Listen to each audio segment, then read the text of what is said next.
జూబ్లీహిల్స్ ఉప ఎన్నికతో రాష్ట్ర రాజకీయాలు హీటెక్కిన పరిస్థితి. అయితే దీంతో కాంగ్రెస్ పార్టీ ఈ నేపథ్యంలో ఒక సంచలన నిర్ణయం అయితే తీసుకున్న పరిస్థితి. క్యాబినెట్లోకి మరో మంత్రికి చోటు కల్పిస్తూ తెలంగాణ ప్రభుత్వం మరో మంత్రికి చోటు కల్పించే ఎల్లుండే క్యాబినెట్ విస్తరణకు ముహూర్తం ఫిక్స్ చేసిన పరిస్థితి. రేపు ఎల్లుండి క్యాబినెట్ ఈ నెల 31న క్యాబినెట్ విస్తరణలో అజారుద్దీన్ని ఎమ్మెల్సీగా తీసుకొని తనని క్యాబినెట్లోకి అజారుద్దీన్ని మంత్రివర్గంలోకి తీసుకోవడానికి తెలంగాణ ప్రభుత్వం తెలంగాణ సర్కారు యోచిస్తున్నట్టుగా తెలుస్తుంది. దీనికి సంబంధించి నిన్ననే అజారుద్దీన్ సీఎం రేవంత్ రెడ్డితో కూడా పర్సనల్గా భేటీ అయిన పరిస్థితి. అంటే మొత్తానికి జూబ్లీహిల్స్ ఉప ఎన్నికన్న నేపథ్యంలో ఎంఐఎం సపోర్ట్తో మైనార్టీల ఓటు బ్యాంక్ ఎక్కువగా ఉన్న జూబ్లీహిల్స్లో ప్రధానంగా అజారుద్దీన్కి ఈ సందర్భంలో ఈ నేపథ్యంలో క్యాబినెట్ మంత్రివర్గంలోకి చోటు కల్పిస్తూ క్యాబినెట్ మంత్రివర్గంలో చోటు కల్పిస్తూ నిర్ణయం తీసుకున్న పరిస్థితి. అంటే క్యాబినెట్ విస్తరణలో భాగంగా ఇప్పటికే 14 మంది మంత్రులు ఉన్నారు తెలంగాణ క్యాబినెట్లో, ప్రధానంగా సీఎంతో కలుపుకొని 15 మంది. అయితే మరో ముగ్గురికి అవకాశం ఉన్న నేపథ్యంలో మొదటగా మాత్రం ఈ క్యాబినెట్ విస్తరణలో అజారుద్దీన్కు మైనార్టీలకు ఇప్పటివరకు ఈ తెలంగాణ ప్రభుత్వంలో అటు ఎమ్మెల్యేగా కానీ ఎమ్మెల్సీగా కానీ క్యాబినెట్లో కానీ మైనార్టీ నుండి ఎవరికి అవకాశం ఆ స్థానం లేని పక్షంలో ఈ నిర్ణయం తీసుకున్నట్టుగా అసలే జూబ్లీహిల్స్ ఉప ఎన్నిక నేపథ్యంలో ప్రధానంగా మైనార్టీలను ఆకర్షించే విధంగా మైనార్టీలకు ప్రాతినిధ్యం లేని పక్షంలో ఈ సందర్భంగా ఈ నేపథ్యంలో అజారుద్దీన్కి చోటు కల్పించాలనేది మాత్రం తెలంగాణ ప్రభుత్వం నిర్ణయం తీసుకున్నట్టుగా తెలుస్తున్నది.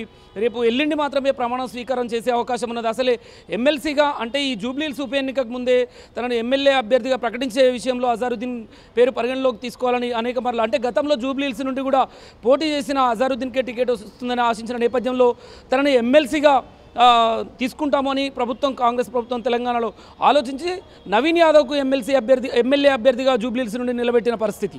అంటే ఈ నేపథ్యంలో ఎమ్మెల్సీగా అంటే మైనార్టీలకు ఎలాంటి ప్రాతినిధ్యం లేకపోవడంతో అటు క్యాబినెట్లో మండలిలో అసెంబ్లీలో ఎక్కడ ప్రాతినిధ్యం లేని పక్షంలో తెలంగాణ ప్రభుత్వం ఈ దిశగా ఆలోచన చేస్తున్నట్టుగా తెలుస్తుంది. అజారుద్దీన్ని ఎమ్మెల్సీగా నియమించి దాని తర్వాత మంత్రిగా తీసుకునే అవకాశం, దానికోసం రేపు 31న క్యాబినెట్ విస్తరణలో తన ఒకవేళ ఆ రోజు ప్రమాణ స్వీకారం చేసే అవకాశం ఉందనేది కూడా సమాచారం అయితే అందుతున్నది. అంటే ఈ మంత్రివర్గ విస్తరణలో ఇప్పటికే 14 మంది ఉన్నారు, మంత్రులుగా క్యాబినెట్లో 14 మంది ఉన్నారు.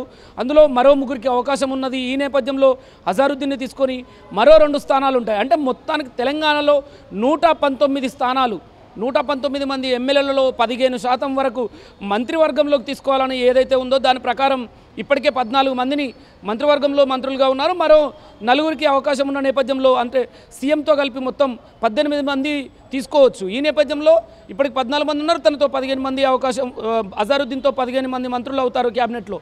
మరో ఇద్దరికి అవకాశం ఉన్నది. మరో ఇద్దరికి మరి క్యాబినెట్లో ఎవరి పేర్లు తీసుకునే అవకాశం ఉంది అనేది మాత్రం చూస్తున్నాం. ఈ క్యాబినెట్ విస్తరణ పైన ప్రతిసారి అంటే మంత్రులుగా చాలామంది ఆశావాహులు ఉన్న పరిస్థితి.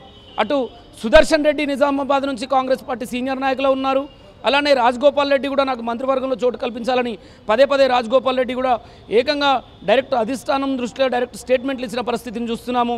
అలానే రంగారెడ్డి జిల్లాలో అత్యధిక జనాభా ఉన్నారు తెలంగాణలోనే, అలాంటి ప్రాంతం నుంచి నేను ఎమ్మెల్యేగా ఉన్నాను అని చెప్పేసి మల్రెడ్డి రంగారెడ్డి ప్రతిసారి ఖచ్చితంగా మంత్రివర్గంలో నాకు చోటు దక్కించాలి, సీనియర్ నాయకునిగా ఉన్నాను అని మల్రెడ్డి రంగారెడ్డి ఆశించడం. మొత్తానికి మాత్రం ఈ దిశగా ఇప్పుడు జూబ్లీహిల్స్ ఉప ఎన్నికలో మైనార్టీలను ఆకర్షించడమే లక్ష్యంగా తెలంగాణ రాష్ట్ర వ్యాప్తంగా మైనార్టీలకు ప్రాతినిధ్యం లేదనే ఒక అపవాదును తొలగించుకోవడానికి అజారుద్దీన్ని ఎమ్మెల్సీగా నియమించి మంత్రివర్గంలో చోటు కల్పించాలని తెలంగాణ ప్రభుత్వం అయితే యోచిస్తున్నట్టుగా సమాచారం అయితే అందుతున్న పరిస్థితి. అయితే దీనిపైన ప్రధానంగా చూసుకున్నట్లయితే ఈ 6 నెలల కాలం గడువున్నది. ఎమ్మెల్సీగా తనని కాంగ్రెస్ పార్టీ ప్రకటించినప్పటికీ మరో 6 నెలల సమయం ఉన్న నేపథ్యంలో ఈ 6 నెలల కాలంలో మరో మంది కొంత ఎమ్మెల్సీలు కూడా ఖాళీ అవకాశం ఉన్న నేపథ్యంలో అంటే ఒక మంత్రిగా నియమించిన మంత్రిగా ప్రమాణ స్వీకారం చేసిన తర్వాత కూడా 6 నెలల కాలంలోపు ఎప్పుడైనా తనను ఎమ్మెల్సీగా ప్రమాణ స్వీకారం చేయించవచ్చు అనే దాంతో కాంగ్రెస్ ప్రభుత్వం అయితే ముందుకెళ్తున్న పరిస్థితి. జూబ్లీహిల్స్ ఉప ఎన్నికల నేపథ్యంలో మైనార్టీలను ఆకర్షించుకోవచ్చు, మైనార్టీ ఓటు బ్యాంక్ ఎక్కువ ఉన్నది అనే ఏదైతే టాక్ ఉందో దాన్ని ఈ మైనార్టీలకు ప్రాతినిధ్యం వహిస్తూ దీనికి ఈ అపవాదం తొలగించుకోవాలని మాత్రం కాంగ్రెస్ పార్టీ అడుగులు వేస్తున్నట్టుగా మాత్రం స్పష్టంగా కనబడుతున్నది. మరో 2 మంత్రుల విషయంలో మరి జిహెచ్ఎంసీ ఎన్నికలు ఉన్న నేపథ్యంలో, స్థానిక సంస్థలు ఉన్న నేపథ్యంలో మరో 2 మంత్రులకు మాత్రం క్యాబినెట్లో అవకాశం ఆ సమయంలో కల్పించాలని మాత్రం ప్రభుత్వం యోచిస్తున్నట్టుగా తెలుస్తున్నది.